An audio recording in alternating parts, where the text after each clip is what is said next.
Loaded 9 Sport. Oh. Does he sit second, man? No, I don't think he does. I think Kevin Keegan probably sits second. Oh my God, what a scandal. Austin Eckler versus the Cards. Go and fuck the lot of you. God, Eckler. He's making me like I'm some sort of cameo, like I've come in and go, hand out the bag, England to win.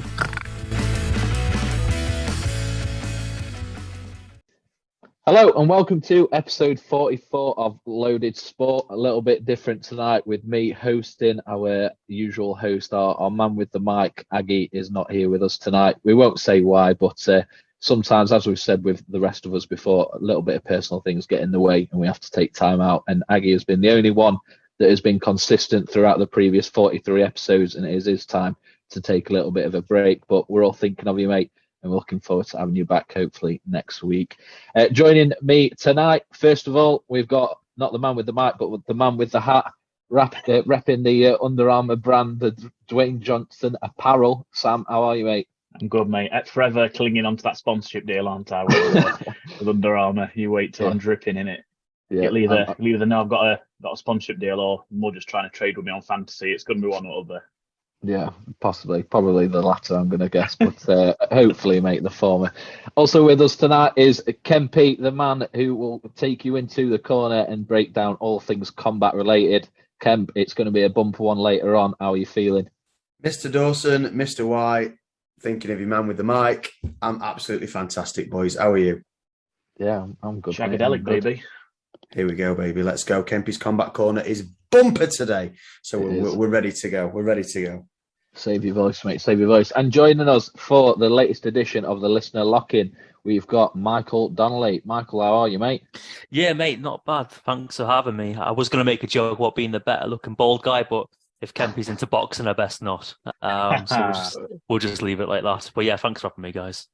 Just watching it, mate. Just watching it, mate. Just watching it, mate. Yeah, couldn't knock skin off a rice pudding. Carry on. Fair enough. They're the best-looking bald guy in the chat. Then I'll take that. You win by default just for having a beard, I reckon. But we'll leave it to the viewers to decide. You've got quite a fancy-looking football shirt there. I'm repping this season's Bayern Munich away shirt this season. We'll get into news out of the Munich camp later on, but what shirt are you repping? I did this on purpose. I'm glad you noticed. I've got Blythe Spartans on. I live in Blythe. It's not where I'm from, but they did the last couple of years. They're fifth tier football relegation battle at the moment. So I thought I'd put them on. And in case any Blythe Spartan fans listening, I hope that you can stay up. Never know, Are mate. they You in never know. Alfreton Towns League? Say that again.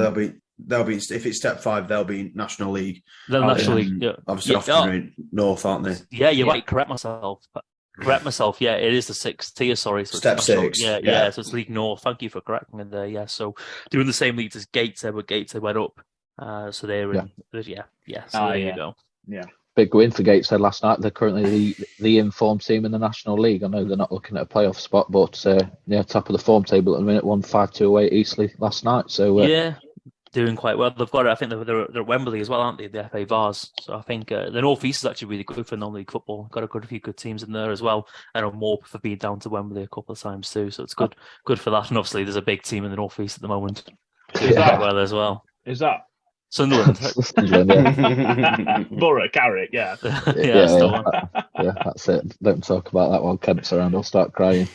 But anyway, mate, very quickly before we get into discussions about your football fandom and your picks for this upcoming weekend, we'll very quickly point out Sean joined you lads last week. I'm gutted to have missed out on it because I would have poked the bear on the Birmingham ownership a little bit more, and I'm sure it would have been about an hour long of an episode. But he did manage to land 2 points. So he goes tied second. He got Martinelli scoring for Arsenal, and he got Burnley beating your boys, Kemp, Sheffield United 2-0 on Easter Monday. So steady result. I'm really not sure what you're thinking with going with Birmingham as a lock. But I was about to say, didn't he have a weird lock?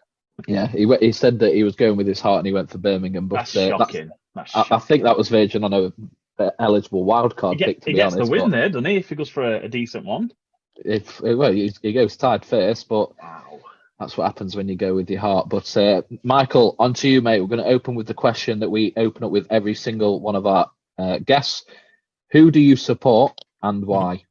So forget the top for a second. It's not my first love. I'm a Liverpool fan. I'm from the area originally. from Widnes, which is Cheshire, not far from there, like a 20-minute drive from Anfield. And forget the accent as well. By the sounds of it. It's washed out, hasn't it? I've lived up here, lived in the North East for the last 10 years. Why? I don't know. You don't really get a catalogue of football teams when you're kids, do you? And pick a team. It's just a family team. And it's as simple as that, really. So I wish I had more of a cool antidote for you, but no, I don't. That's just. I don't think anyone has a good story when it comes to the team. Yeah, I don't know. I just do. We've all got a similar story, but the good thing is yours is happy ending because you've got Liverpool, whereas I'm Sheffield United, Sam's Derby, and Dawson's Chesterfield these days. So it doesn't help. Man United when they win, Chesterfield when Man United win. It's funny you say that, actually, because my first season, I remember, because I'm 30, was the 2001 season where we won a treble, not the treble. 4 years. You were ready then to cut me down. We won a treble. UEFA Cup. Yeah, we won a treble, and I just thought that was just the norm for football teams. So I was like 9 or whatever. So now that I'm older, you'd gone in at top, yeah. And then obviously a few years later, obviously it was the Champions League, the FA Cup after that.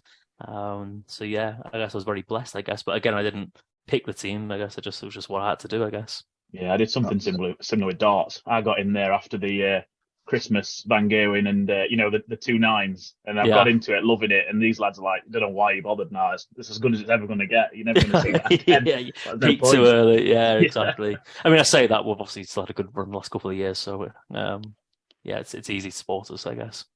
Yeah, well, we've obviously had Jay on in the past, and we've spoken a lot over the last few weeks and months about Liverpool's season. It has been a bit of a down season for them based on recent form, like I said there, with Champions League and Premier Leagues and all that kind of stuff that you've had great success under Jurgen Klopp. So I don't think we need to go too much into the reasons why, but it does kind of lean into the question that I am going to ask you, which I think the big news this week coming out in the last 24 hours is a report that Liverpool are not going to be pursuing Jude Bellingham in the summer, who pretty much every man and his dog and anyone that could report, tweet or talk about it assumed that if Jude were to leave Borussia Dortmund, it was going to be to Liverpool. And it seems that that's not going to be the case now. Why do you think that is? First of all, obviously it's going to cost a lot of money, but from an ownership perspective, from long-term investment and what Liverpool need to really get back up with the cities, the now Arsenals and potentially Man United and all that kind of stuff, why do you think that decision's come so far away from the summer, and what do you think about that as a Liverpool fan? Well, I can only really answer it as a Liverpool fan. Firstly, when it comes to the news and stuff like that, in terms of transfer rumours, I know they are coming from official sources, but I don't really believe anything until it happens. So I always do take it with a pinch of salt. In terms of the price of Bellingham, we all knew he was going to be expensive. I know everyone's been linking to us, and you see the bromance when Gerrard and Bellingham are together when they're doing like the punditry and stuff, when they're interviewing and stuff like that. But me being like a realist, I guess, I never really seen him coming unless we sell somebody. Because the way the FSG model is they don't spend loads of money. They never have done.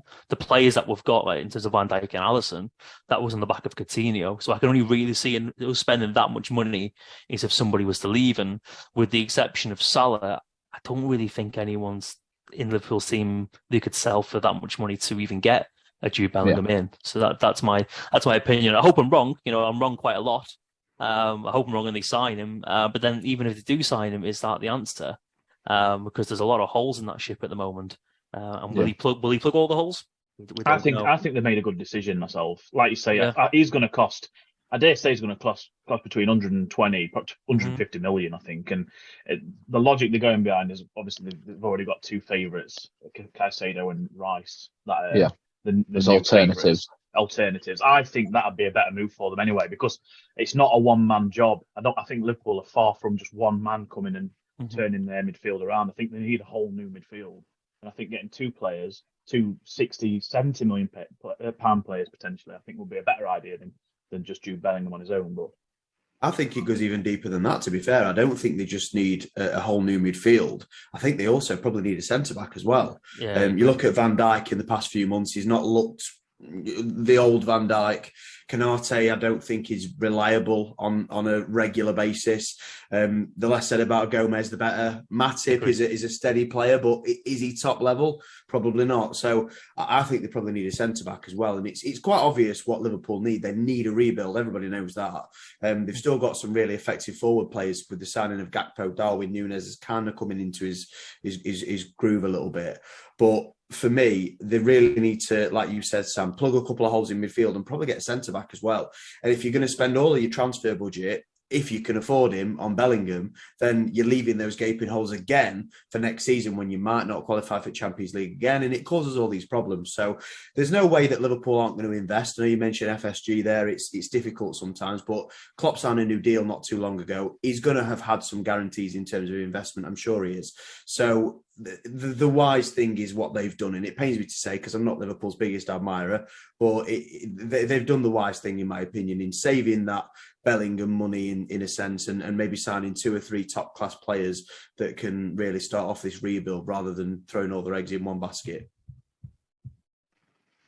What do you reckon to that then, Michael? Do you agree with that? Is it a case of that money on one player is better spent on 3, 4 potentially key players moving forward? It's a big statement, isn't it? But I do think that one player is not going to solve the issue. We need at least 2 centre mids and a centre back. If we can get Jude Bellingham as well as some players, then great. But if I had to choose between just one player and Jude and a couple of other players, I think I would choose the couple of other players. I'm sure that's not the mass opinion of the Liverpool fans, but I think that's what I would rather see. Well, we're just over a month away from the end of the season, so it'll all come, all the transfer windows, all the rebuilding that needs doing, the little bits of strengthening that your teams like Arsenal and City will no doubt do, that they do every single season, will come as well. So if each of those sort of top 4, 5, 6 teams can get those last couple of pieces, not including Spurs, because we've spoken about them before, they're average with a couple of decent players, but it could be a really interesting Premier League next season. But that's we need to get through the rest of this one first. And coming up this weekend is another weekend of full football action. So we're going to get stuck into the reason why we're here, and that is the locks, scorers, wildcards, and your predictions for 3 score lines this weekend as well. Michael, I sent you over the games earlier this week. So first of all, we'll start with the locks. So, Michael, between Friday and Sunday, between the Premier League and the National League, which team are you most confident will get the win this weekend? Okay, right. Before I do this, I'm not here. I'm not here to be a hipster in football. I'm not here to flex my muscle of how much I know about the football games. I'm here to get as many right as I can. All right. I like it. So I'm sorry. I was really looking into it, and I really wanted to come with some quirky ideas. But then I just thought, you know what, I'm just going to pick Man City. Okay. Can't go wrong. That's Sam every week, that. I don't need to explain yourself. Well, no, I've been listening to the last few ones in preparation for this, so you're going to like my next one as well. But I thought I'd do a little bit of, a tidbit of why. I know they've won the last 9 games in all competitions. City every season have like this weird winning streak, so I think they're in it. But yeah, I don't really feel like I needed even to give a reason. So for my luck, I'm going to pick Man City. I think I have to agree with that. You don't really have to give a reason, do you, for that? Just very quickly, because you have gone Man City. The talk is Arsenal, Man City. Who's going to win it? Arsenal currently 6 points ahead. City do have a game in hand. They are still due to play each other between now and the end of the season. Very briefly, who do you think is going to win the Premier League, and what do you think is going to be that one factor that gets that team over the line? I tell you what, it's hard, and I'll change your mind every time, but very quickly to keep it brief, I think Man City will do it. I think Man City will win the treble. And I know Arsenal have still got City and they've still got Newcastle at St James's, but I really think the draw against ourselves last week on Sunday, I think that was the beginning of the end. I feel like we're going to look at that game the same way that we look at Liverpool Palace when we drawn 3-3. Yeah. Back in 2014. Obviously, I know we were 3-0 up against Palace, but I think just the momentum, the way 30 minutes into the game before the Xhaka and Trent incident, you're thinking, we're going to get hammered here. This is going to be embarrassing. And we should have won the game. We were the better team. So, yeah, I think Man City will do it on all 3 fronts.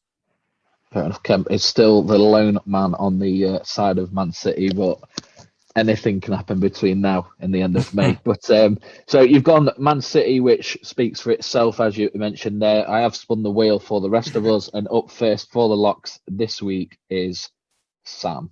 Oh, 2 weeks in a row.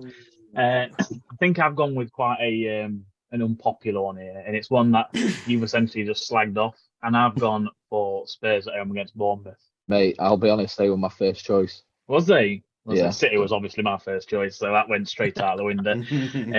Spurs at home against Bournemouth. It's nothing to do with how good Spurs are. Just Bournemouth are really down there at the minute. I think Harry Kane will have a field day. At home as well. If you were at Bournemouth, it might have been a bit different, but no, I think Spurs have got enough to see Bournemouth off at home.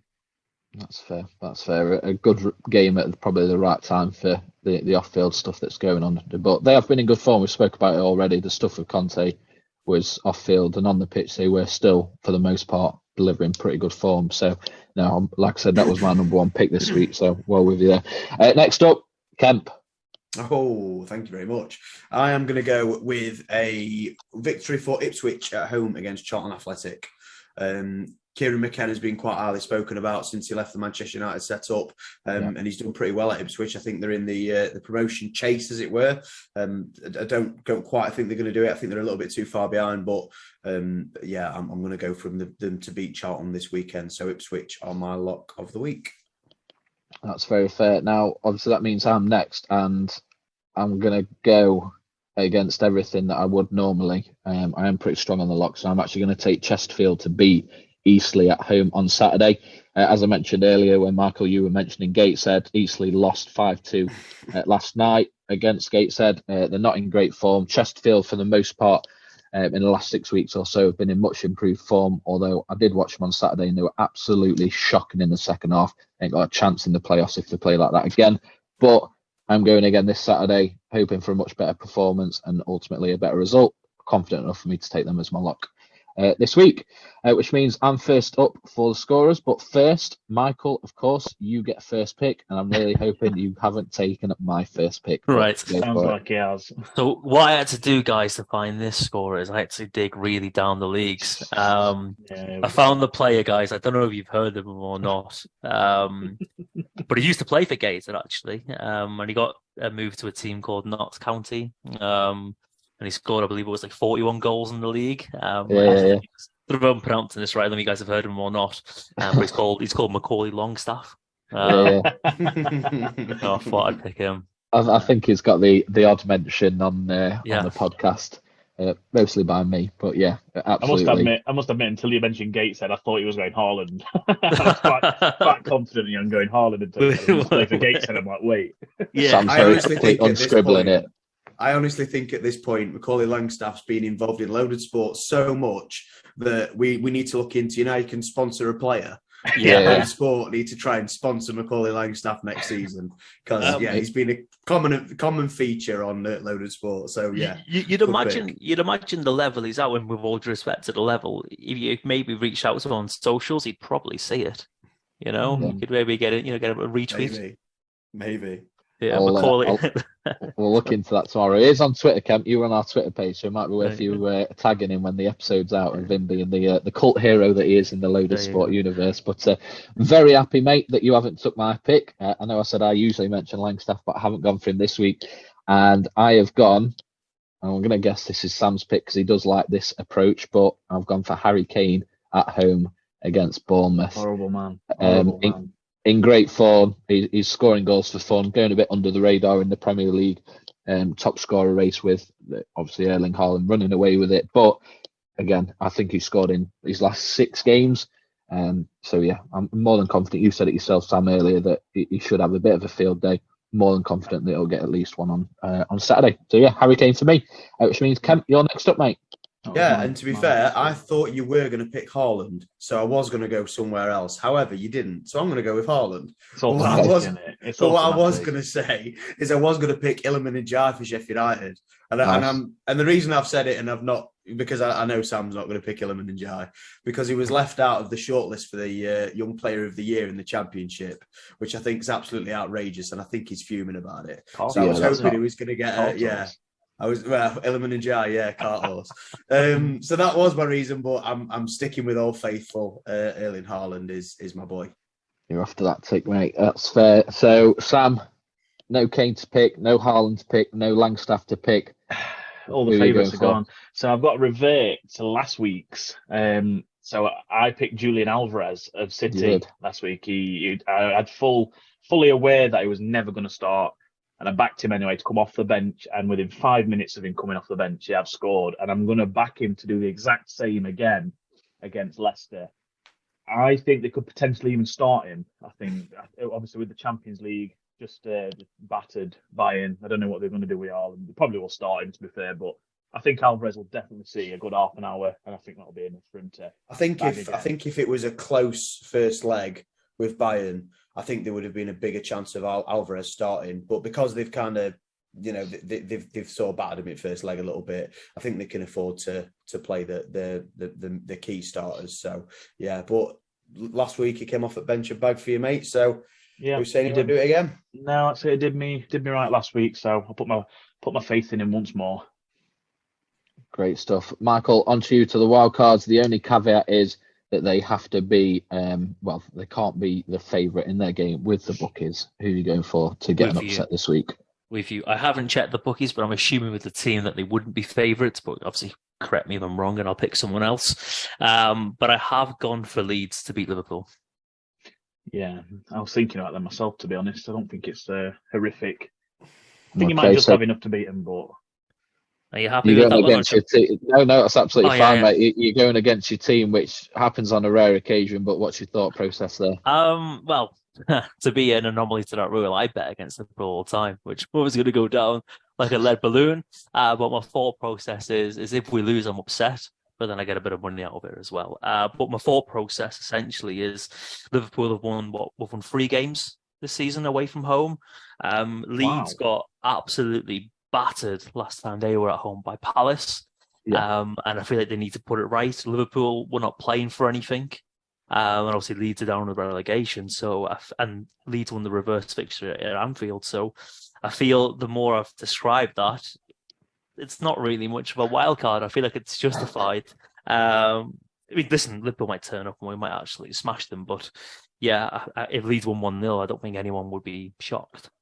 It's strange. They seem to turn up against the big teams. They beat City. They obviously beat United 7-0. They came back from 2-0 down against Arsenal last weekend. So it seems in the big games they're not really struggling. It is those games that lack a Leeds, like you mentioned there, where they seem to be struggling, which doesn't really, you wouldn't think that would be the case. So you think there's any reason for that, where they do seem to turn it on against the bigger clubs, and then it's the lower clubs in the Premier League that seem to struggle against?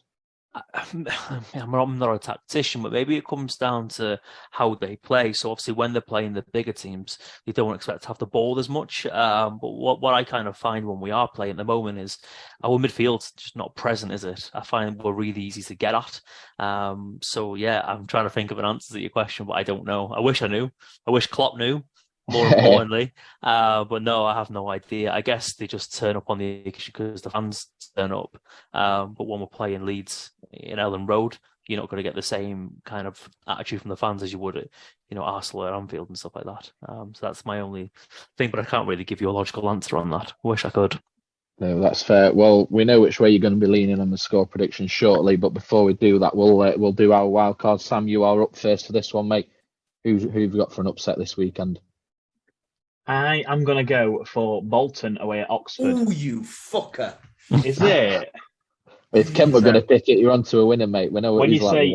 When you say razor thin favourite, I literally had to go in. I couldn't work it out which one were the bigger odds. I had to go in and put £10 on each and see what got more profit. So Bolton away at Oxford, it's 17-10, and Oxford at 7-4. So it was a tenner return 27 on Oxford, and on Bolton it was £27.50. So it's literally slight underdogs in that. So I'm going to go Bolton away at Oxford. It all counts, mate. It all counts. So, Kem, have you got a backup ready, or are you very quickly checking the odds to see? I'm scrambling like a motherfucker. I can't believe that took yours. I was that confident of no one picking that. I hadn't even picked That's why I've not picked a backup, because I thought nobody's going to pick that. No one's going to spot it. Fuck it, I'll be fine.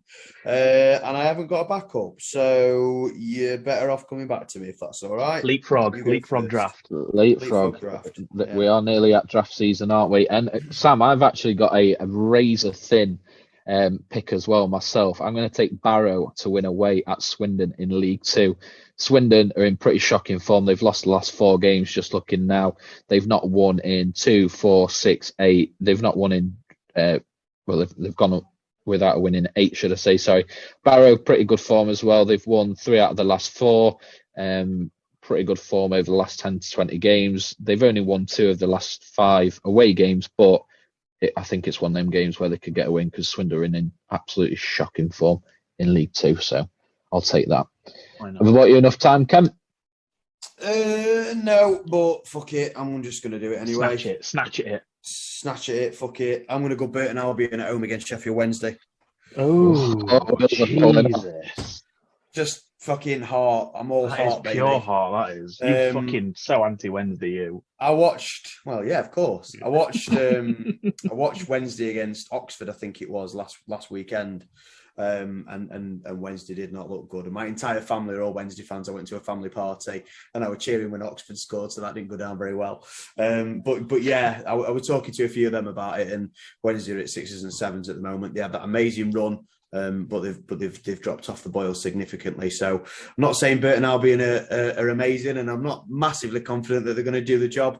But Sam picked my Bolton pick, so Burton at home against Sheffield Wednesday is what it's going to have to be. Just on your point there, with obviously Wednesday dropping off, this is why I take a bit of umbrage to you saying you don't think Ipswich will make the Autos, because Ipswich have actually got a game in hand and 2 points behind. I think to be fair, team in league. Yeah, to be fair, I think you're right. I think looking at that in a bit more detail, I didn't see that they got the game in hand. I wasn't quite sure. So yeah, I think I agree with that statement, to be fair. And I think Ipswich and Plymouth are probably the 2 favourites, actually. And Wednesday drop out. Yeah, I can't quite work out the second team. Ipswich are actually the ones I fancy the strongest out of the 3. And it's between Sheff Wednesday and Plymouth. I think one of them are going to fuck up. Barnsley are in good form as well, though. Barnsley are in good form. Yeah. So, you know, I mean, they've got a bit more to do. They're on 78. But there's 6 games left, I suppose. If Plymouth and Wednesday keep tripping up, then you never know. But we shall see. But hopefully Burton Albion make Wednesday trip up this weekend.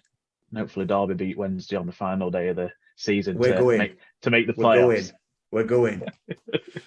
I cannot say how surprised I am that neither of you have gone for Roy Hodgson's Crystal Palace or Neil Warnock's Huddersfield in the wild cards. But Roy Hodgson's Crystal Palace, when I looked, were favourites, which is why I didn't go for it.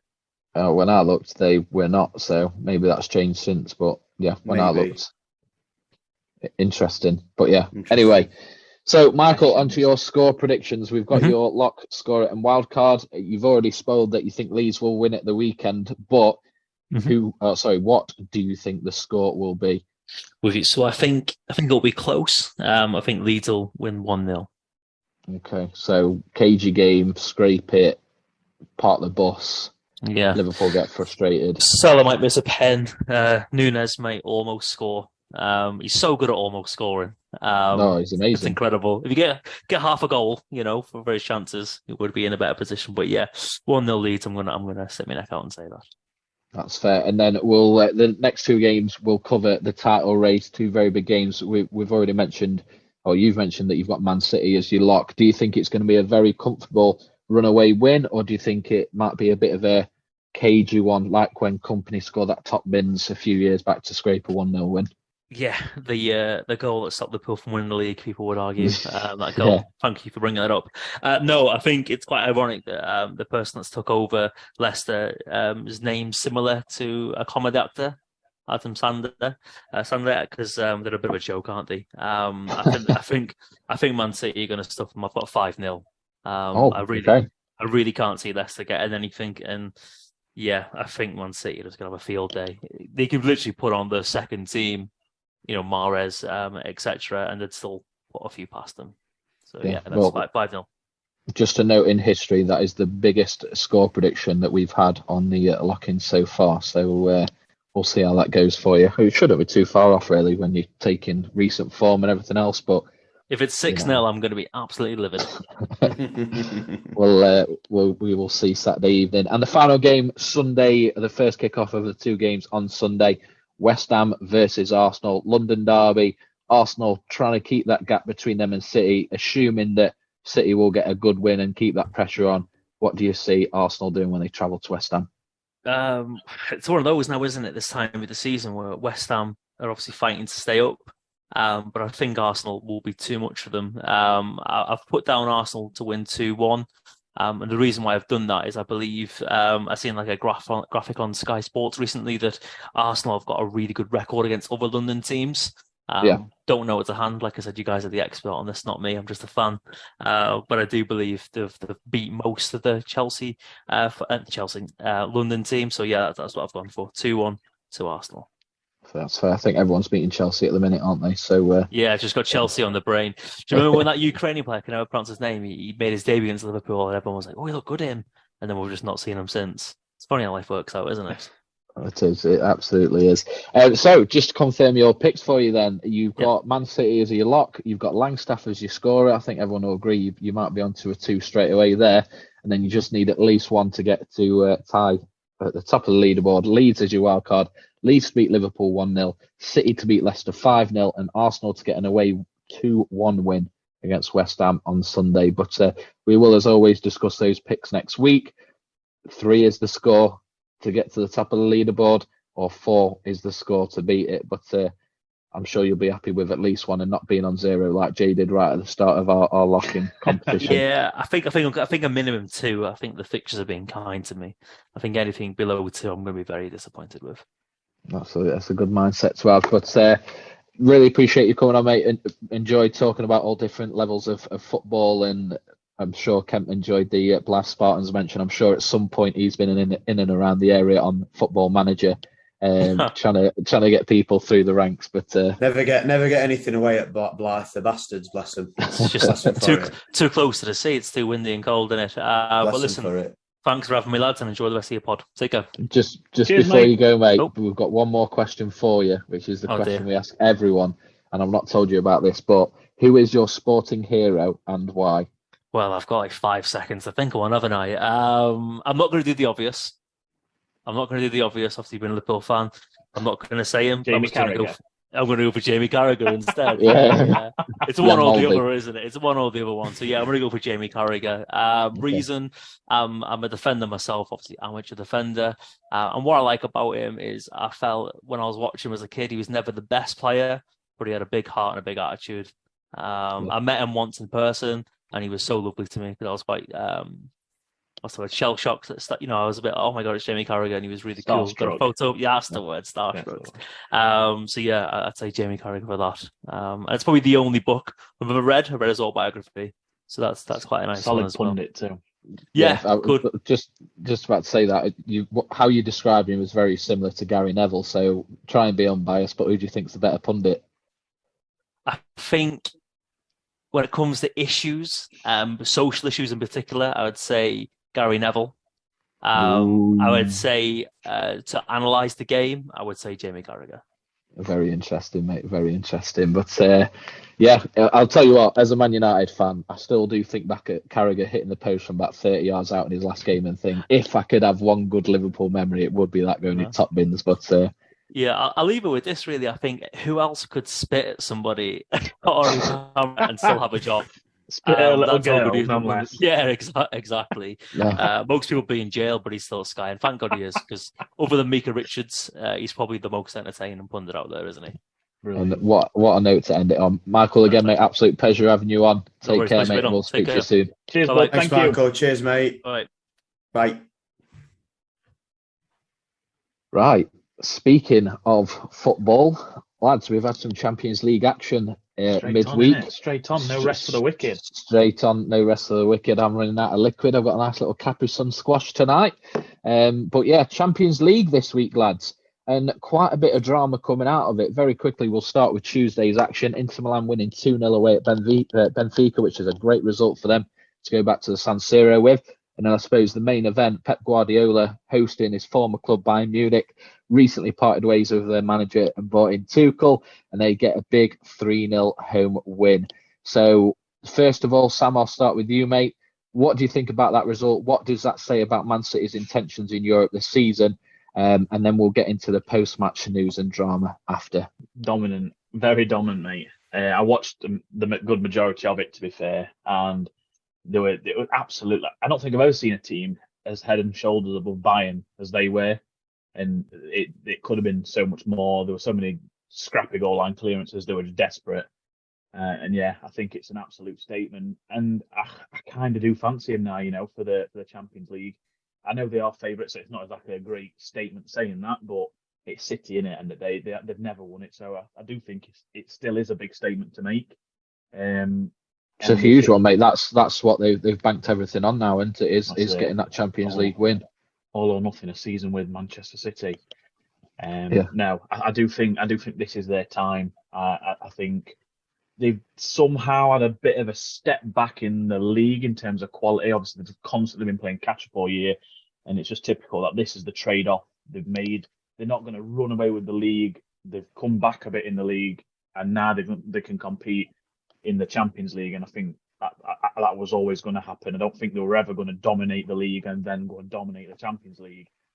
So yeah, if it's going to take them to be in a 2-horse race for this season for them to win a Champions League, I think Pep will take that every day of the week. So yeah. I think this is their time. I'm sure he would. And Kemp, John Stones, a selection in centre midfield that raised a few eyebrows, but came out of the game as player of the match. Absolutely, he controlled the game in the middle of the park. What do you think about Pep's selection process and in such a huge game, having the balls, I suppose, to trust his players and go in with that system? Yeah, I mean, the thing is with this new John Stones role, and it is a new role, really, he's kind of playing as an anchor and then filling in at fullback as and when he needs to. He's playing like these inverted wing backs that convert into centre defensive midfielders. It's a Pep tactic, but obviously it's one that works because it's a Pep tactic, and they battered Bayern Munich pretty comfortably. As Sam just mentioned there, I do also think City will likely go on to win the Champions League. As I think I mentioned to you, Dawson, off air, it's the last infinity gem in Pep's gauntlet, that he's not quite got with Manchester City or with Bayern Munich to that effect. But the way that City played football, absolutely dominated the ball. Bayern at times couldn't get near them. They looked frustrated, didn't know what to do. And that Bayern side, when you look at the lineup, Alphonso Davies, Kingsley Coman, all these players, that's just down one side. Sane, Mane, and we'll get to that in a second. But the quality that they've got, that I would say on paper, they're probably the third best team in the competition. Potentially maybe Napoli, but I'd say on paper still Bayern. And City absolutely ran rings around them. So a fantastic performance, take nothing away from him. John Stones has been an absolute revelation in that role. I've always thought he's a little bit dodgy at centre-back. In terms of his forward play, he's really, really good as a ball-playing defender, but I've always been kind of sus of his defending ability at times.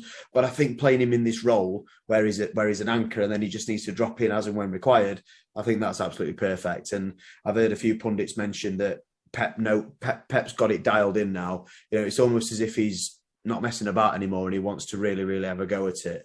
So John Stones in this new position and Akanji and Diaz playing how they are, and a shout out to Rodri because what a goal that was. Yeah. I really do think City are not only going to win the league, I still do wholeheartedly think that, but I think they'll also win the Champions League as well. They're not going to win the FA Cup though. And why is that, mate? Because they've got the Mighty Blades in the semi-final, so and I'm going to be at Wembley to watch the Mighty Blades beat City fairly comfortably, I reckon, as well. So, well, I can't wait for Sam to have that as his wild card. As his lock, and you have Sheffield United as your wild card going into that weekend. But we'll get to that when the time comes. But Kemp, you mentioned those names there, Leroy Sané and that was his Sadio Mane. Sadio Mane. We're seen arguing towards the latter stages of that game on the pitch, and then reports coming out of the team, which have been confirmed, is that they got into an altercation in the dressing room, which led to Mane punching Sané. Sané leaving the stadium covering his mouth because he had a sort of an injured lip, and it has now been announced that Bayern Munich have suspended Sadio Mane after that altercation. So Tuchel's just come into the team. You know, it was quite a surprising decision that they parted ways. At the time, reports of relationships off field with people in the media and stuff, which led to that and all that kind of thing. But Tuchel's come in, and within just a few weeks, they've got absolutely battered in the Champions League, and now looking like they've not really got a hope of progressing. And now the players are fighting in the changing rooms and they're suspending them. So, Sam, what do you reckon of what's going on behind the scenes there? Absolute mess, isn't it? You don't normally see that from a Bayern Munich team. Normally, well-drilled outfit. As you say, there were pictures coming out this morning of Sané leaving the team hotel, biting his lip. So it's literally hiding his busted lip. And then about 10 minutes later, it was announced that Mane had been suspended. And there's now a lot of buzz saying that they don't think he's going to play for them again, which means they're probably going to ship him on. I think someone's going to get a bargain there, but I'd love to know what's gone off. I don't know. So I'm not going to speculate, but definitely wasn't a happy dressing room when they've gotten in 3-0 down at the midway point in an important Champions League quarter-final. Can't do it, mate, can you, at that stage? But I'm sure things will become a little bit clearer over the next few days and couple of weeks as to his future at Bayern. On to Wednesday's results. AC Milan got a 1-0 win at home against a lot of people's cult favourites in Napoli. Napoli were missing some big players, including, or mainly their top scoring striker, Osimhen. And Napoli did go down to 10 men during the game as well. So not the worst result to take back to Napoli. I'm sure that'll be a great second half and second leg, shall I say, and a lot of people will be cheering on Napoli as the dark horses for the competition. And Chelsea beat 10-man Chelsea 2-0. Ben Chilwell getting a straight red early into the second half. Chelsea beating 10-man Chelsea is impressive. Real Madrid beating 10-man Chelsea 2-0. Goals from Benzema and Asensio continuing Chelsea's torrid run of form. The state that they're in at the minute, and Kemp, I'll start with you on this one. I know you lads had a good discussion about Lampard last week when I wasn't here, but Kemp, Frank Lampard, Chelsea. Frank Lampard's got a point to prove in terms of his management future. Chelsea need to steady the ship, ready to go into a massive summer coming up shortly. Clearly not in a place to be taking on a big boy like Real Madrid. Is it a case of it's done and dusted and Chelsea haven't got a chance? Or, as Frank Lampard said, magical moments have happened at Stamford Bridge. What chances do you give them? Yeah, they have. And to be fair, I think they were quite lucky to come away with a 2-0 defeat. I think it could have been a damn sight worse. I think from what I heard, they defended pretty well and pretty resolutely. I think Real Madrid were a little bit off it. But listen, you're coming away from the Bernabeu, you're down to 10 men, and I think by the sounds of it, they could have been down to 9 as well late on in the game. I think Fofana made a bit of a dodgy challenge there as well. So I think they've done well to come away with a 2-0 defeat. If this were another Chelsea outfit and they'd gone 2-0 down away at the Bernabeu and they'd got Real in the second leg, I'd be at Champions League nights at Stamford Bridge. They can get a little bit tasty sometimes. You know, the Roberto Di Matteo flickers into your mind. But ultimately, it's going to be too much. Lampard don't know how to fucking tie his shoes in management, never mind. Beat Real Madrid in the Champions League quarter-final. So, I think it'll be a pretty steady performance for Real at Stamford Bridge as well. I think maybe a 1 or 2 goal win. And unfortunately, the dream for Chelsea will come to an end in the Champions League as well. And it'll be a very mediocre season indeed. So, I think that's where it pretty much finishes, unfortunately, for Chelsea in the Champions League this season. Todd Bowley had some interesting comments before the game. Someone caught him. What, that Chelsea are going to win 3-0? 3-0. I mean, what was he gaining by saying that? Was he putting unnecessary pressure on his manager? I don't know. Was he trying to take away from the manager, making it all about him and how much of it he's a bit of a joke? And I didn't quite make as to tell that comment. I think it's like the blasé American attitude, isn't it? I think more than anything. That's what I was just about to say. Going to say fucking hell. I don't think it's that. I don't think there's any malice behind it. I think it's more, we're going to win 3-0. And it's like, you don't believe that though, do you, Todd? You're just sort of saying it because you're American and you're probably a little bit of a loudmouth. So it's something I expect an NFL owner to probably say when he's walking into the game. And I don't think Todd knows much of a difference. So if an NFL owner said they're going to win 3-0, it's a pretty shit game. They've invested all their draft into the defense. So field goal. Yeah. Fair enough. And Sam, very briefly, I'm assuming you're backing your boy Frank, and it's going to be that 3-0 win at Stamford Bridge that he predicted. No. I'm distancing myself firmly from that one. It's going to be the same again. I think. I don't think they'll even win on the night. To be honest, I think Madrid are going to come again and going to win again by 2 goals, so minimum. So no, I don't. This Chelsea side stinks. Just from top to bottom, it's just a squad full of random players, not gelling at all. They bought too many players in. I've seen some ridiculous things a week ago when Lampard got the job, saying Potter had to do a couple of like training sessions and team drills where half the team had to stand in hallway because they couldn't fit the fucking full team inside the main room they were doing things. I mean, that's ridiculous. Yeah. So they've obviously got too many players. It's bloated. They've been criticised in the past for having this many players on the book, but they normally loan them out. I think that's actually what they need to do this time round and streamline the squad to about, no more than 23, 25-ish. But I think at the minute it's over 30 what they've got, and it's just, I think that's what's causing a lot of the issues. There's a lot of similar players for the same. Well, we spoke about this last week. Similar players for them same sort of top heavy positions, but out of all them players, they haven't got a striker, so. Is what it is, isn't it? I think we'll got something we're going to have to improve in the summer. Yeah, and you mentioned there, it's a good point about a lot of the players that they get in. Chelsea have always got quite a big squad, but a lot of them are on the periphery, a lot of them out on loan, whatever. The problem is that they've put all these players in. And I think I'm just looking at the rules of the Premier League now, and Premier League clubs cannot loan to another Premier League club a player they have acquired in the same transfer window. So you see a lot of these players like Conor Gallagher, who was obviously out of Palace, and these loan deals that have been happened in the past. Unfortunately, because they brought all these players in this season, or the vast majority of them, where is there for them to go? So really, really poor decision making at the top of Chelsea. We've seen this happening for a long, long time with all these players coming in, and now Todd Bowley's unfortunately made his bed and he's unfortunately lying in it. So, what do you expect? Not much, and we probably expect what exactly is happening. So there you go. Moving on to the other side of the European competition, the Europa League. Manchester United currently in action against Sevilla, winning 2-0 at home, just kicked off the second half. The big news out of the United camp this week is Marcus Rashford is set to miss a few games following getting a knock against Everton on Saturday.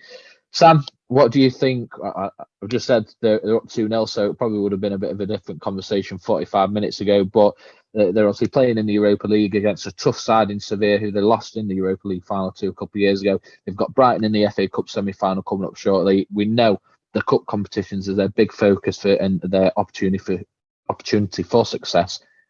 What effect do you think that's going to have with Rashford missing a few games?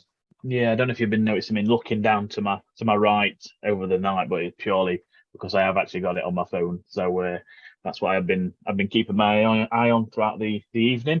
And I did think they'd struggle in this game against Seville. They've got obviously terrific tournament pedigree in this tournament. Yeah. They mentioned a stat early on saying that every time Seville have got to the quarterfinals of the Europa League, they've won it. So, which is an unbelievable stat. So I did think they'd struggle. I thought Seville or potentially a draw or Seville win maybe would have been the wild card shot tonight, but no, they've pulled through well. Sabitzer looks like he's absolutely dictating the play, and they're not missing Rashford as much as I thought they would, which is fantastic news for them because it did look like going into this game that would be the case. Ten Hag said a couple of days ago that we're relying too much on Marcus and your man Marcus, and I don't know why I'm doing that. That's not a reference. No, so I think I don't think they're going to miss him as much as we think. And you say they've got Everton at the weekend. No, he got injured against Everton. They're playing away at Forest on Sunday. Away at Forest.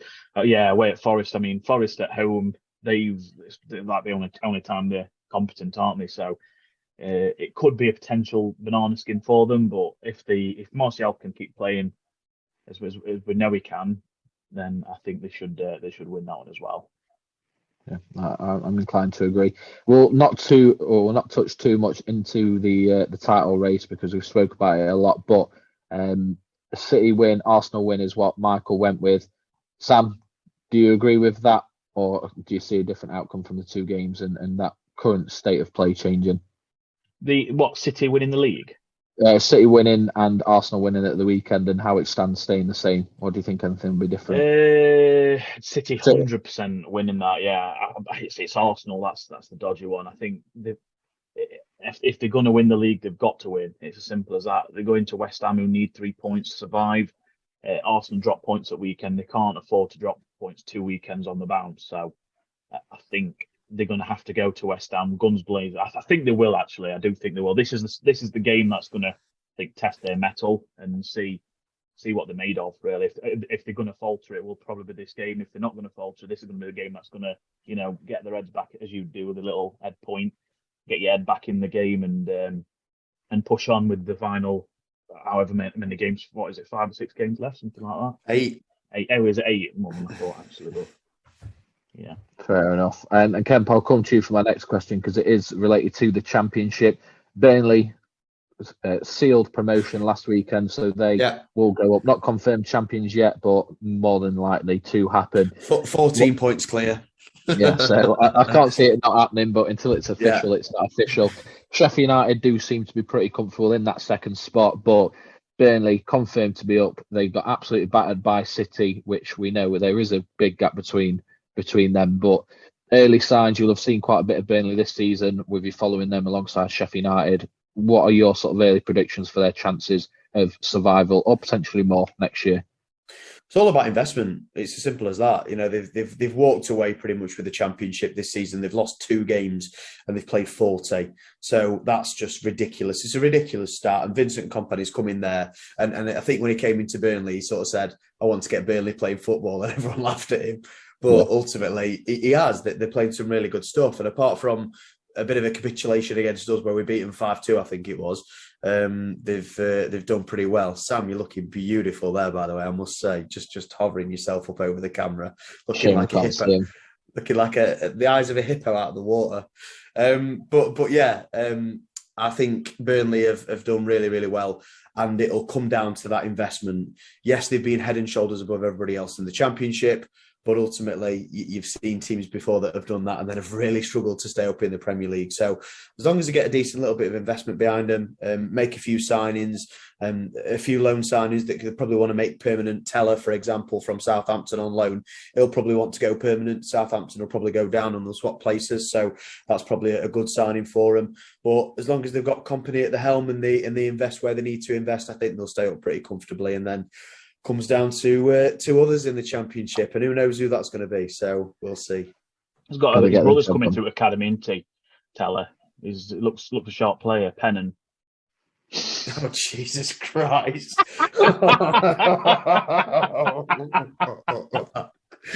Oh my God! I wonder where you were going with that. I thought you would be serious.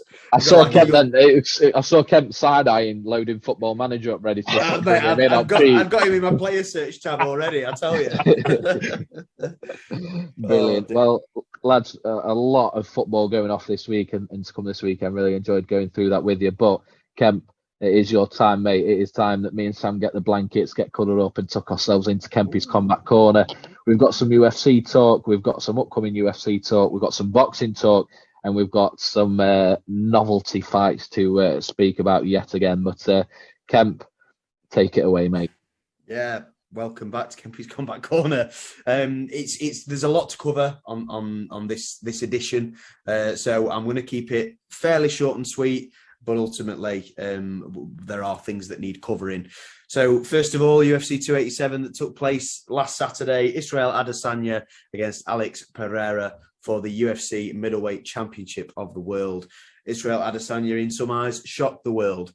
A very not dominant, but a good first round for the champion Pereira, Portan, in the first 5 minutes of the fight. But ultimately, it was to no avail because Izzy took a few heavy leg kicks. I think he admitted after the fight that his leg was a little bit damaged, a little bit hurt, but he sort of backed up, played a little bit of possum, and backed himself up against the cage, almost Anderson Silva-esque, and caught him with a right hand over the top. So, Sam, you're showing me a darts program there, and it's confusing me a bit from Kempy's Combat Corner. So I knew Loaded Sport would regret this video move, and we definitely are tonight. So Israel Adesanya catching him over the right hand and staggering him, and then another right hand to follow that put Pereira down and ultimately ended the fight. So Dawson, I'm sure you've seen the highlight. What were your thoughts on Israel Adesanya's performance on the weekend? Were you expecting him to win, or were you surprised when you saw the next morning that Israel Adesanya had reclaimed his gold? Well, looking at predictions and everything else like that, I don't think too many had him to win. It was a relatively even fight, but Pereira has had his number in the past, so I think it was good for Adesanya to have that moment. Rumours of another fight upcoming, unification fight for certain weight belts and things like that, where I'm sure Pereira will come out ready to take that crown back. But ultimately, I'd say surprise is maybe a bit too strong of a way to describe it. He got the job done. He's obviously got him a little bit of closure, especially with Pereira's son taking that dive in the cage afterwards, right in front of him. But I'm sure it would have done him the world of good mentally to secure that win. Yeah, no, absolutely. You're absolutely right. Israel Adesanya being 3-1 down after the fight, so he's still not 100% got his revenge on Pereira after that one. But a really, really good victory for him, and I'm sure that he'll build upon that and hopefully take it into the next fight, which there's a multitude of contenders. Nobody knows who Israel Adesanya is going to fight next. There's talk of Du Plessis fighting Adesanya next, the South African. There's been a little bit of beef there. Du Plessis saying Adesanya is a fake African because he's from Nigeria but lives in New Zealand. There's Hamzat Chimaev, who was always the boogeyman of the welterweight or middleweight division. So could he feature? Robert Whittaker's already lost twice, but he is really the next contender in line. And if Pereira would have won, I think Robert Whittaker was the consensus choice. Most definitely. And if anybody's wondering why I'm staggering and laughing, it's because Sam is absolutely playing a blinder off camera.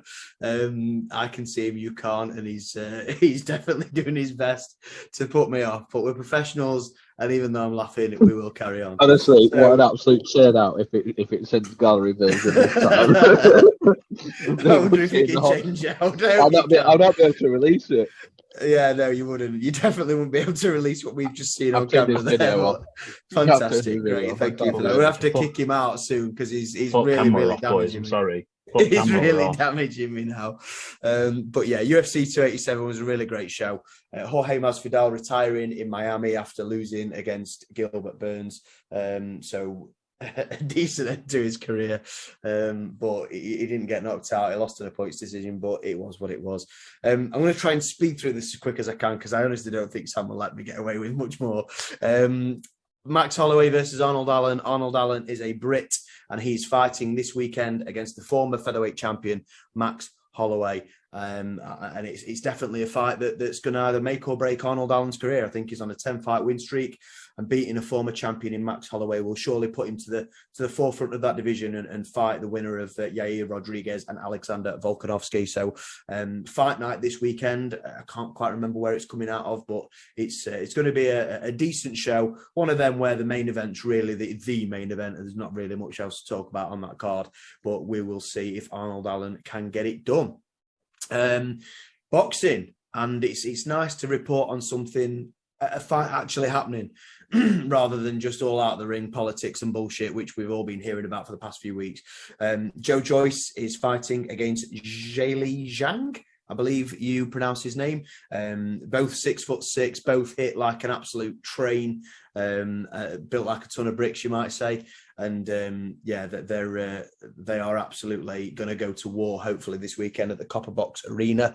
Joe Joyce, the interim WBO champion of the world, I think. So he's definitely, with a win, hopefully going to be fighting against maybe Usyk or even maybe Fury next. So we'll see how that one pans out. But yeah, it would be really good if Joe Joyce got a big win and then he sort of catapults himself really to the top echelons of that heavyweight division, and maybe we could even see him against Anthony Joshua in December, which brings me on to my next subject. As we've discussed, we all discussed and got involved in the Anthony Joshua versus Jermaine Franklin fight a couple of weeks ago. Even Sam and Adam had their predictions on the fight, not usually fight fans, but they definitely had their input in this one. And Sam wasn't as far away as people thought, but here we go. AJ's next fight was meant to be and was scheduled to be in the summer. The idea with AJ was to get a few fights under his belt with his new trainer, Derek James. First one being Franklin, one in the summer, and then a big fight at the end of the year. Anthony Joshua has since come out and said he's not going to fight in the summer and he's going to wait and he's going to fight at the end of the year instead. Dawson, a lot of the reason why people were saying that Anthony Joshua maybe looked sluggish and slow against Franklin was because of the time out of the ring after the second Usyk fight. What's the thought process now on taking even more time out of the ring and not returning until the winter, which means he's had 2 fights in 2023? Not exactly prime activity, is it? It's not, but also, 2 fights in a year, that's not, I think I'd say that's pretty standard for a top line boxer, if anyone wants to say I'm wrong on that. So it's not like he's saying, right, I'm not having another fight till next summer or anything like that. I think that'd be more of a question, but yeah. You're not wrong on that. Go on, sorry. No, I was going to say, he obviously did a bit of different training, went into that Franklin fight in a bit of a different physique, maybe focusing more on power over stamina. So maybe it's just a bit of a step back, assess it, figure out what way we want to go long term, know who we're going to fight and what kind of approach we need to take for that fight. Yeah, I get what you're saying. I understand it. And you know what? If it's a Tyson Fury or if it's an Alexander Usyk and they're fighting twice a year, maybe defending the belt twice a year, I don't think I could agree more. I completely agree. But the problem that I've got with it is that he needs activity. He needs to get in the ring. He needs to get his confidence up and he needs to start knocking people out. Didn't manage that against Jermaine Franklin. And I really think if he is going to have a massive fight at the end of the year, I really think a fight with Dillian Whyte perhaps in the summer would have been an ideal scenario for him because he's knocked out Dillian Whyte before. He knows he can do it. I'd even say Dillian Whyte is more diminished than when he knocked him out before. Whyte was sort of on his way up when they fought before.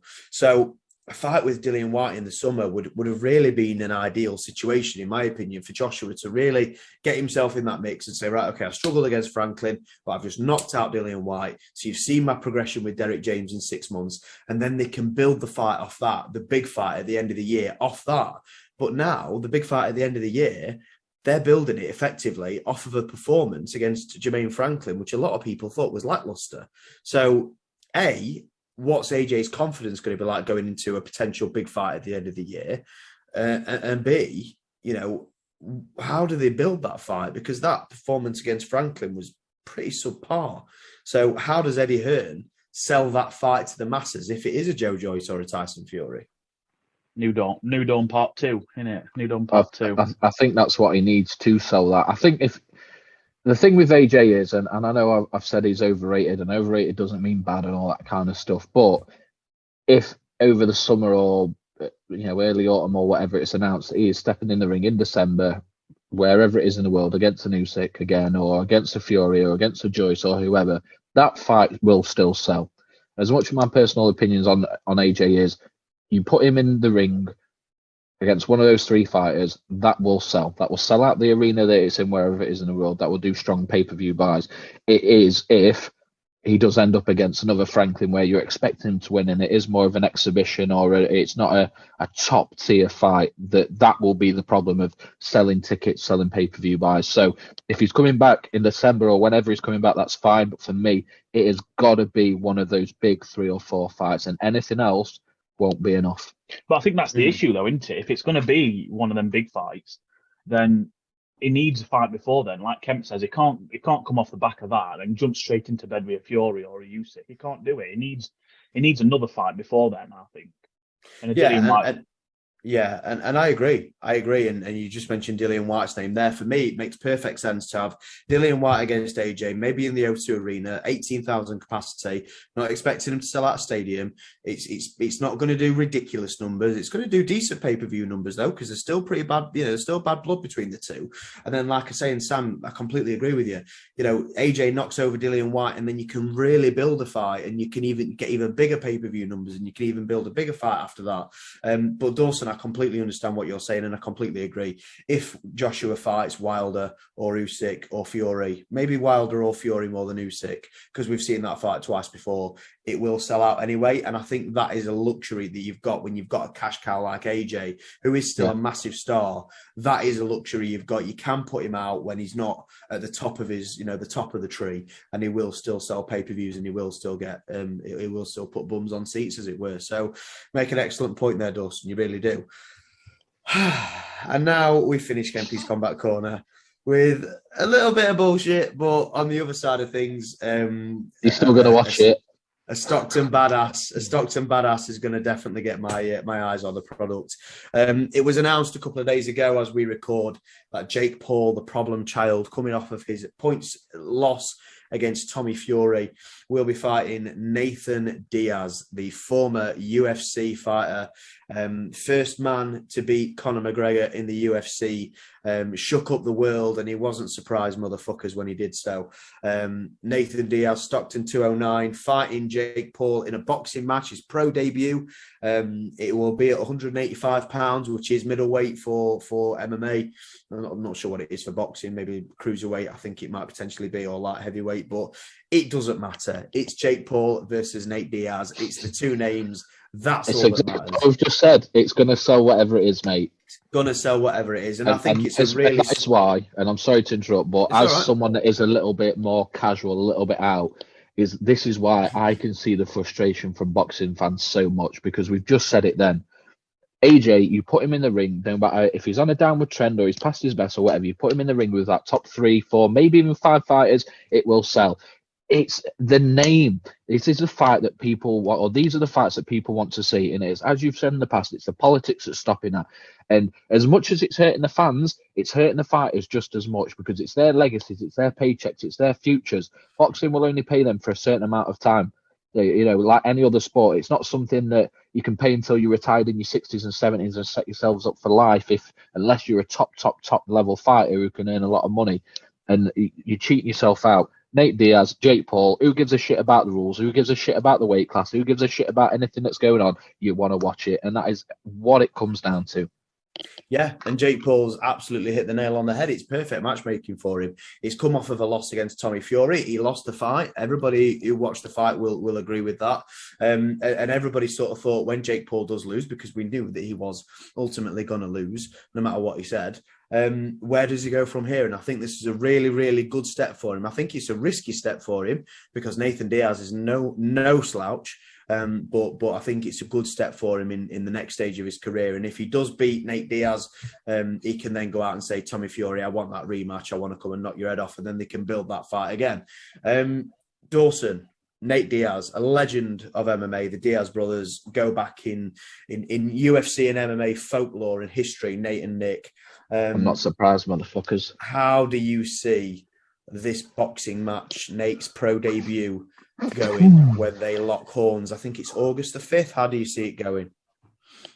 It's a great question, mate. And I think at this point it is too early to tell. But gun to my head, I do think a Jake decision, Okay. That's where I'm at. There's not really too much logic there behind it. Like you said, it's Diaz's first fight. He is a bit of an all-rounder. He's a great submission artist on the mat, which is going to be taken away from him in that boxing ring. Do I think he'll hit Jake Paul hard enough to knock him out? Hard to say. Jake Paul has got a great arm, and Nate Diaz is a tough son of a bitch, as we know. So do I see him getting knocked out? No, I don't either. So I do think it'll be just a traditional boxing jab and move, and there'll be swings, and there'll be poor techniques and all that kind of stuff. But I think when it comes down to it, a Jake Paul decision victory, if you're asking me right now, is where my head leans to.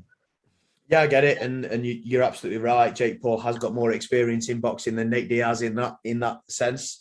You mentioned there Nate Diaz's ground game and his jiu-jitsu skills, his black belt in jiu-jitsu, his gas tank is unbelievable. And I think although the jiu-jitsu is going to be taken away from him, the gas tank won't be. And I think for me, you know, this is coming straight off the announcement of the fight. We've had no head-to-heads, no stare-downs, no weigh-ins, nothing. It's just literally a poster is what we've got to go on at the moment in an announcement. But for me, what do we see Nate Diaz do? We see Nate Diaz take the first few rounds off, and then we see him smother people with his endurance. He runs triathlons for fun. You know, he's a crazy guy who's got a ridiculous gas tank, and he can go all day.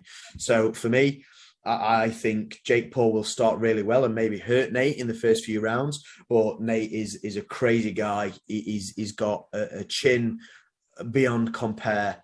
And I truly do think that Jake will fade. I think Nate will really put the pressure on him and really, really close the distance. And I honestly can see a Nate Diaz late stoppage, even the last sort of minute or 30 seconds of the fight. I can see Nate overwhelming Jake Paul and getting the stoppage win. But I still do think it's a really smart decision for Jake Paul. I think it's a fight that brings him back into the mix, hopefully with a win, but it's also going to draw a lot of money in pay-per-view buys as well. And as you just mentioned there, Dawson, it's a short career. They're prize fighters. That's what it's all about. So, we start with MMA. We finish with a bit of a joke, but we've got a decent boxing match in the middle at the weekend. So it isn't all bad this week on Kempy's Combat Corner. Well, I have got one question to close off. I'm going to aim this one towards Sam, because you mentioned the poster there about Paul and Diaz. Not too long after, another poster was released for a fight between Liam Payne and Tommy Fury, and I know it has since come out that it was to advertise Soccer Aid and both of them appearing on it. But Sam, Fury, Liam Payne, who have you got taking that fight? Fuck off, mate. Fuck right off. Of all the fucking input I could have had then, you've asked me about that. Get fucked. Right, Kemp's the ringleader for KCC, mate. What Don't fucking blame me for your fucking question. Well, he said about input on anything else. He kept asking me. I think he wanted asking. If we weren't too busy wanking himself off, then well, to be quite honest with you, that's why I didn't ask, because I didn't know what he were doing behind that camera. But what can you do? AJ, mate, what's next for him? Sam? He's gone.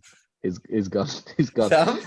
We'll move on to the Darts Premier League. We are very, very, very close now to finals night, and we are very close, lads, to going to Sheffield to watch it in the box. Loaded Sport. What date is it again? 11th of May. So, 4 weeks from tonight. We will be there, enjoying life, watching the action, a repeat in the quarterfinals of the World Championship final that Sam mentioned earlier. Fingers crossed we get that leg again, but I can't see it because, as we said, it peaked in that moment and likely won't happen again. But last week in Birmingham at the other one of three utility arenas that will be played at in this tournament, Johnny Clayton, in great form in the Premier League, beat Peter Wright. It was so close, lads, to get an Aggie that first nightly win. But Sam, I'll start with you, mate. You went with the outsider. You went with Chris Dobey. It started off on such a high with him winning in Newcastle, but he's not been doing too great since. Do you regret that decision, mate, of going for Chris Dobey? What do you reckon for how the table's panning out all these weeks later? Yeah, it's not the best backing, is it? To be fair, I think I was a bit naive with that one. I've seen a bit of footage on him and I've jumped on him, but he's not done too bad. Say it's been his first one. He's still obviously got an outside chance of making that final playoff spot. But yeah, I think Clayton's coming into his own now, and he is starting to look very good, to be fair. Yeah, absolutely. And just on the back of your comments about Chris Dobey and how he's played, obviously night 11 in Brighton is currently taking place as we're recording. And bless him, he's been against Gerwyn Price in the first round, and the Gerwyn Price has hit the highest ever average in the Premier League tonight with 115.62. So wow. Chris Dobey didn't stand a chance through no fault of his own, but he's yet again gone out at the first hurdle. Currently, the quarterfinals are Michael Van Gerwen versus Gerwyn Price, which Van Gerwen leads 4-3, and Peter Wright against Michael Smith. So Peter Wright seems to have found a little bit of form, but way too little too late for Aggie to have any hope. So, Ken, that leaves me and you, mate. As it's looking, anything can change between now and then, and any given Sunday, anything can happen on finals night. But it looks like it's going to be between Gerwin Price and Van Gerwen, our picks at the start of the tournament. Van Gerwen started off strong. Gerwin Price been pretty good the last couple of weeks. Who's in the right place? Who's in the right position to start taking over this tournament in the last couple of weeks? It's nip and tuck, isn't it? It's nip and tuck. I think Van Gerwen, like you say, started well. Gerwin Price kind of came into his own in the middle portion.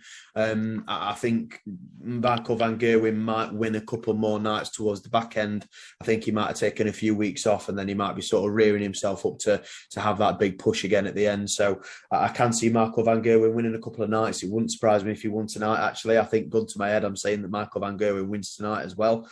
But they're both going to be there in the semis and hopefully potentially the final. So we'll have to see. But I'm always backing my boy Gerwin Price to win. But I think right now at this point in time, I do think Michael Van Gerwen is probably better prepped to go into those final few weeks and hopefully gets a bit of momentum behind him for his sake and for yours. Yeah, absolutely. And Sam, as the impartial one here, if you could go back 11 weeks ago and change your pick based on what you know now, who do you think you would have gone for? Van Gerwen. I think just you can't go wrong with him, can you really? Price is looking very good, but Van Gerwen would have probably been the favourite one to going in. That's it, mate. That's it. And Kemp, I'm going to lean this back to you because I didn't actually watch any of the tournament this last weekend. It was Easter weekend, which for big golf fans would have been an absolute godsend to have all 4 days off, or 3 of the 4 days off anyway. The Masters, I know you lads spoke about it last week, and Kemp, you were absolutely adamant that you were... Masters darts. You were absolutely adamant you were putting it under the darts umbrella. But I suppose for me, and if there's anything you want to change, then say. But I think for golf fans, the 3 biggest stories coming out of the weekend are McIlroy struggling, was a big favourite going into the weekend and missed the cut. Tiger Woods withdrawing after making the cut, injured. Are we looking at the last appearance of Tiger Woods at the top level at the biggest tournaments? And ultimately, John Ram, a man that you were mentioning throughout the weekend, getting that green jacket. So what's sort of your overview of the Masters tournament and what that means for the rest of the prime golfing seasons and the major tournaments to come? Yeah, and another story coming out of that is Phil Mickelson tying second, rolling back the years. Phil Mickelson 7 under on day 4 to storm up the leaderboard. Yeah, finished on 8 under, still 4 shots off the lead. John Rahm still comfortably won the tournament in the end and got that elusive green jacket. But a fantastic weekend. I know I mentioned Masters darts, but trust me, I thoroughly enjoyed the Masters golf at the weekend. It was absolutely fantastic, and it was great that golf is properly back now. You know, you have a few tournaments, the FedEx Cup and stuff like that, and it's nice to see, but the Masters is really the one that kicks off the golf season. And as Dawson, you say a lot of the time, best golf weekend of the year, 1 of 4. So I'll start with what you mentioned there. First of all, Rory McIlroy. Yeah, I mean, I said on the podcast that I thought Rory McIlroy may potentially win this one, and he properly let me down. As a lot of people did, mate. So yeah, and he properly let me down. McIlroy couldn't get into the swing of things, and it does happen at times with McIlroy where. Well, yeah, that's it, and it does happen at times with him where he does struggle to get into it, but he does sometimes tend to find his groove on, make the cut, and then he'll find his groove on day 2, and then he'll sort of grow into it a lot of the time, Rory McIlroy. But he just couldn't seem to find it. It just wasn't there. It seemed like he was digging into the tool chest and it wasn't really coming up trumps for him. I know he's changed a few clubs in his bag, and I know he's changed a few little bits and pieces in terms of his game. And it might be a little bit of a slow burner. He might come back, towards the back end of the golf season and really start picking up these wins. But concerning if you're a big Rory McIlroy fan, because he certainly looked, very, very, very much off it. So, hopefully for Rory's sake and for British golf's sake and Ryder Cup fans' sake, Rory McIlroy can start hitting his stride later on in the year. What did you think? I know you didn't follow it religiously. Do you think McIlroy can recover from this pretty swiftly, or do you think he's going to struggle this year? He should do. Masters is the one that he's wanted for the Grand Slam, isn't it? So I think he'll be more relaxed going into that because he hasn't really got the pressure going into the other tournaments, PGA Championship up next, that he has with the Masters. So I do expect him to see see him around that top 5, top 10 mark for the rest of the season. I'm not too concerned about what it will mean because he's won them before, so the pressure isn't there. But yeah, very interested to see who wins next. I did that sweepstake, obviously, which was won by Alan Hurt, a work colleague of mine, a massive golf fan. He's got a single handicap. He's brilliant at the game. And yeah, he took John Rahm and was very big on his chances, as were a lot of people. But I think for me, the biggest thing coming out of the weekend, and mainly John Rahm winning, is that I can't wait to see what his menu is for all the winners next year. Off the back of Scottish Scheffler's American diner style menu, it'll be tough to beat that one. There's going to be paella and tapas, I reckon, somewhere with John Rahm Rodriguez coming from Spain. But yeah, I'd love to be dining on that next year at the Masters. But I've got a long way to go before I'm doing that. I sure have. And somebody else who looks like they've got a long way to go to potentially get back to the top of golf is the greatest of all time, Tiger Woods. Struggled again, had to withdraw, made the cut, which was great, but had to withdraw due to an ongoing ankle issue, I think it was. Couldn't do it. And I think I've heard Tiger mention a few times that golf doesn't tend to be the problem. Even walking around the course is really, really difficult for Tiger these days. He's had a few injuries, a litany of injuries actually. He had the really bad car crash, which obviously could have and probably should have ended his golf career, but then obviously came back and did really well and won a major again, which nobody expected. But it's not looking great for big Tiger fans, and it's looking like, potentially the end of an era. And Dawson, is this the last time that, I'm not going to say we ever see Tiger at the Masters, but is this the last time that we see Tiger potentially make the cut at Augusta? I think so, yeah.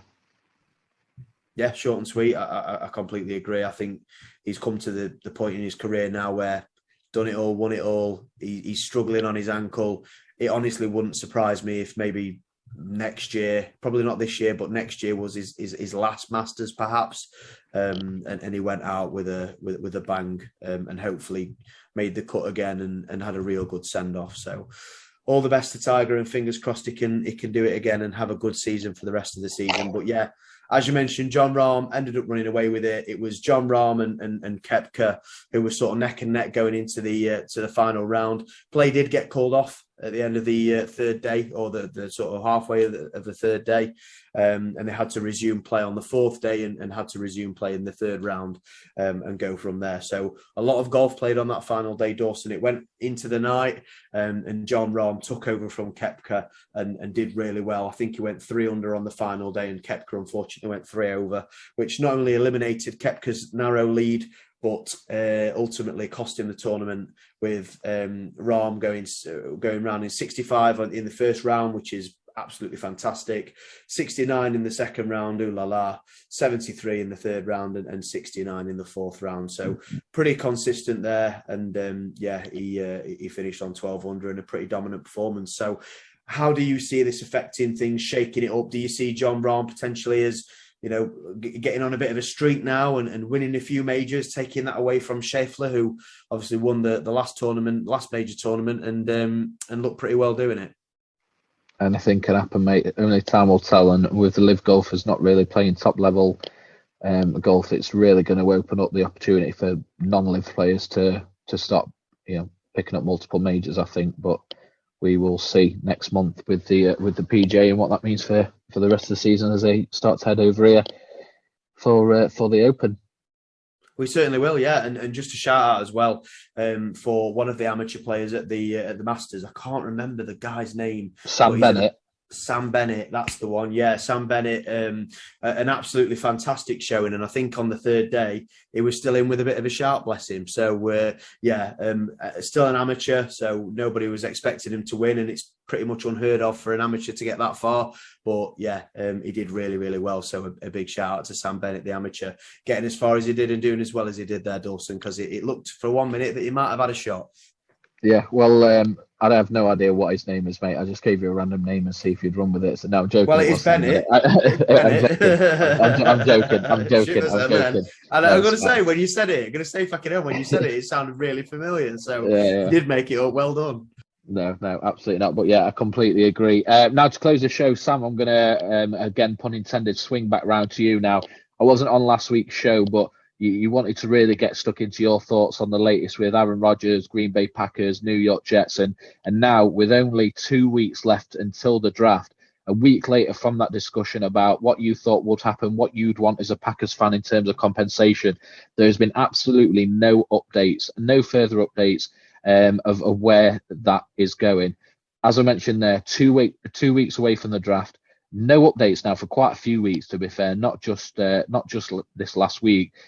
As a Green Bay Packers fan alone, do you think that it is imperative that this trade is either confirmed it's not happening or it goes through before the draft starts in 2 weeks time?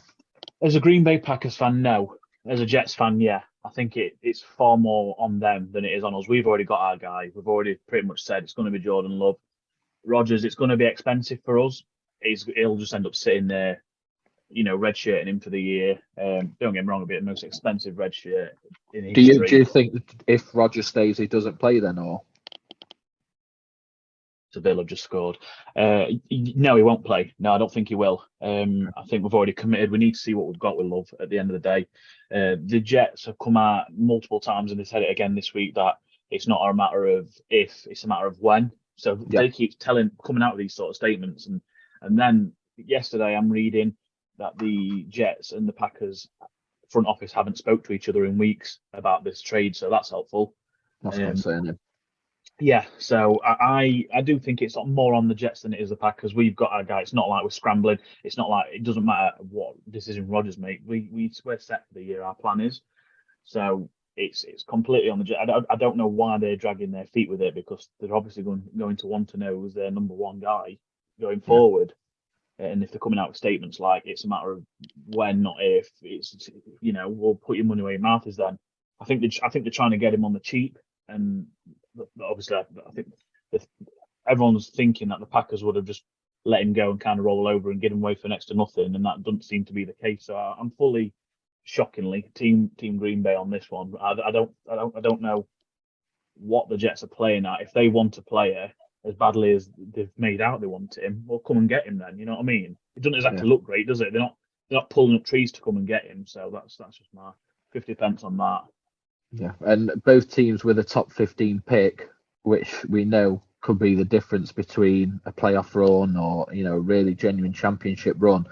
Jets with or without Rodgers, and Packers with or without Rodgers. Do you think those top 15 picks change too much in terms of positions or type of players they go with, on whether or not they have Rodgers, or do you think they should be pretty set on where they go, regardless of each team ends up with Rodgers going into the season?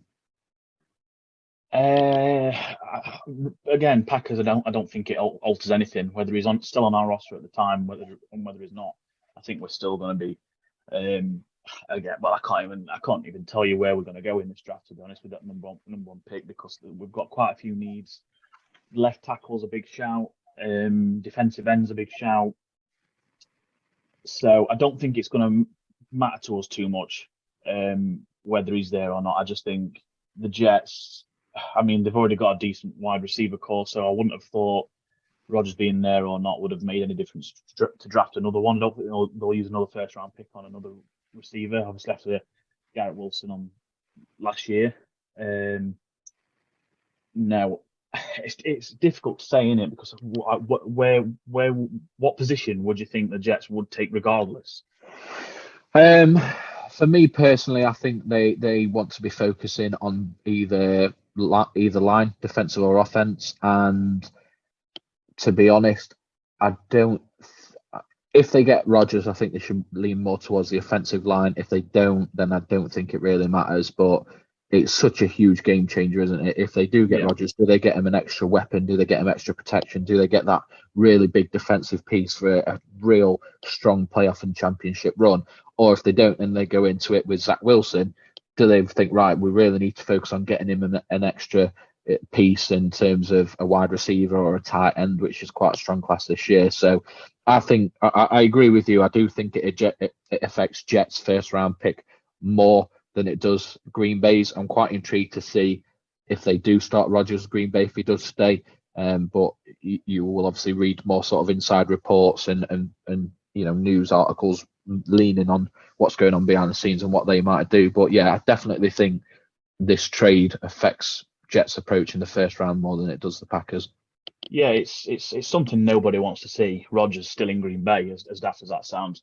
Can you imagine the trade doesn't go through, and the Packers do run with Jordan Love, and they start him for the first 5 or 6 games, and his bang average or even below average and is bad, and they've got an Hall of Famer sat on the bench. You can imagine what Lambeau's going to start shouting and get him in, and so I do think it could lead to a stick. If it's not there, they can't shout it. Whether it's playing bad or not, Love. So I think, I think it's definitely in everyone's interest that he is gone within the next. I said last week, I'm hoping by this recording that it's going to be have a lot more light shed on it, but obviously that's not the case now. I don't honestly think now it's going to be sorted until at least the draft. I think draft day potentially is when we're going to maybe hear something. That seems to be. And it may even be day 2 as well, with a lot of people now leaning towards that day 1 pick not being a part of the deal. So we might not even see what happens until the weekend if it does happen at that point. Yeah, and they've obviously tried trade baiting with San Fran. I think they've only done that to flex slightly, to just show the Jets that they're not the only option, they're not the only suitor. But I think Green Bay trading with San Fran, I think that's the last thing that the Green Bay front office really want to do if you ask them behind closed doors. So definitely going to be interesting to see over these next couple of weeks. I can't wait for the draft myself. Yes, mate, absolutely same. I love this time of year, don't we all, Kemp? But Kemp, very quickly from you to close us off, because as a New York Giants fan, I've watched a couple of drafts at least with you over the last few years. The famous select, the famous Dexter Lawrence and Danny Jones double pick in the first round. I've been right with you as you've looked forward to the potential game-changing pieces. And you got Thibodeau and Neal last year, which was fantastic for you. But after the season that you had, there's a bit of a different mindset and a bit of a different feel for you, I'm sure, going into this year's draft. Yeah, and to be fair, the draft is the last thing on my mind as a Giants fan at the moment, when you've got Dexter Lawrence set to miss some of pre-season because he's not quite happy with the contract that we've offered. You've then got Saquon Barkley that's refusing to sign his franchise tag. So we're looking a little bit shaky at this point. Hopefully it's Shane and Daboll kind of flexing and saying, this is the situation. You like it or you lump it, and we'll look elsewhere in the draft, or we'll make moves if we need to, if you're not going to behave yourself. So, yeah, the draft this year is going to be a little bit different for me. Obviously, the Giants did pretty well last season, so I don't think I'll be awake for this year's Giants picks, which is a nice feeling. Welcome to staying up to the big boy times. Yeah, that's it. Well, if it makes you feel any better, mate, I might not be awake for the Bears pick. So honestly, I'll never live that down. That's at 9. Don't worry about it. It's not first anymore. yeah, true. Yeah, Panthers pick. Sorry, but Mr. Draft. If anyone in the group is the fucking draft guy, it's me. And literally, I'm not exaggerating. Obviously, Bengals go on the clock at midnight. I saw 11:59 on the clock, and next minute I woke up. I had about 28 missed calls from all you lot. Fucking chat. Half of it went even about the draft. It was, where the fuck have I gone? Absolute nightmare. But yeah, again, great time of year. Obviously, with us recording on a Thursday night to release Friday, I'm sure next week will be more of a bit of an in-depth draft talk. And then the Thursday of the draft will be a bit more of a, hopefully we've got the Rodgers trade, maybe a couple of other things, the Cardinals, who's gone up to number 3, if anybody, all that kind of stuff, ready to get tucked in, ready for that first round. But lads, I can't wait. I know you can't either. It's been a pleasure speaking with you both tonight, and we look forward to having Aggie back with us next week, because Seahawks 2 first round picks, it's going to be a big one for him as well. Yeah, bless him. Yeah, and just before we do get to Seahawks next week with Aggie returning, fingers crossed, Dawson, Tell people where they can reach us on social media, please. Well, as much as I struggle, mate, I'm sure I'm going to do better than you did last week. So first of all, Facebook, it's Loaded Sport Community Forum, not community page. I could have killed Adam for saying that. But anyway, it's also Loaded Sport on Facebook to find our main page. If you want to follow us on Instagram, and this is the one, it is at @loaded_sport. Yes! Well done. If you want to follow us on Twitter, where Kemp is the man with the handle, it is at Loaded Sport. If you want to follow us on TikTok for little clips and little tidbits, it is at Loaded Sport. Also, if you want to listen to our audio on Spotify, you just search for Loaded Sport and make sure you hit the follow button and leave a review. And if you want to see our glorious faces and watch our new video content of all our episodes, it is again Loaded Sport on YouTube. Make sure you hit that subscribe button, leave comments, and let us know how you are finding the new layout. But Sam, enjoy your night, mate. What are your plans for the weekend? Plans for the weekend? Oh, you put me on the spot there. I think I'm going out for a meal with the in-laws. So yeah, nice, pleasant, quiet weekend for me. I hope you enjoy that. And Ken, as always, mate, an absolute pleasure. What are your plans for the weekend? Yeah, got a party on Saturday, I think it is. But it's definitely a party that I'm going to and driving home from, rest assured. So it will be a quiet one, and then I'm hoping to sneak out for a round of golf on Sunday. So fingers crossed. I hope the weather. What about you, mate? What are you doing this weekend? Not a lot, mate. I will be going to watch Chesterfield again, and I will be cheering on my lock. And hopefully it comes in, because if they play like they did last weekend, I am on for a losing selection. But we will see. But lads, again, absolute pleasure. Enjoy your night. Cheers, mate. Bye. 2-2, by the way.